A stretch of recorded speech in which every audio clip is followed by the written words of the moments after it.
ഈ പഠിച്ചും പരീക്ഷിച്ചും പകർത്തിയും തിരുത്തിയും മുന്നോട്ട് പോകാനൊക്കെ കഴിയണം. നമ്മളെ കേൾക്കുന്നവരോട് സംസാരിക്കും. സാന്നിധ്യം കൊണ്ട് സന്തോഷിക്കുന്നവർക്ക് വേണ്ടി സമയം കണ്ടെത്തുക.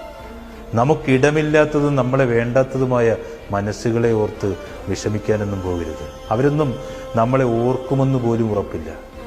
നമ്മൾ സ്നേഹിക്കുന്നവർ മാത്രമല്ലെന്നേ, നമ്മളെ സ്നേഹിക്കുന്നവർ കൂടി നമുക്ക് ചുറ്റുമുണ്ടെന്ന് ഓർക്കണം.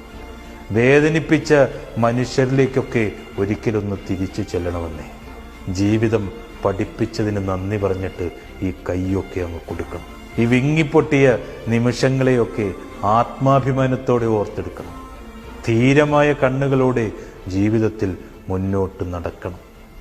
മനസ്സിലെ നിരാശകളും വേദനകളും കടന്നു പോകുവാൻ സമയം കൊടുക്കണം. ഈ സമയവും കടന്നു പോകുമെന്ന് നമ്മളൊക്കെ തിരിച്ചറിയണം. ഇന്നിൽ ജീവിക്കുക, അതേത് സ്വർഗമാണ്.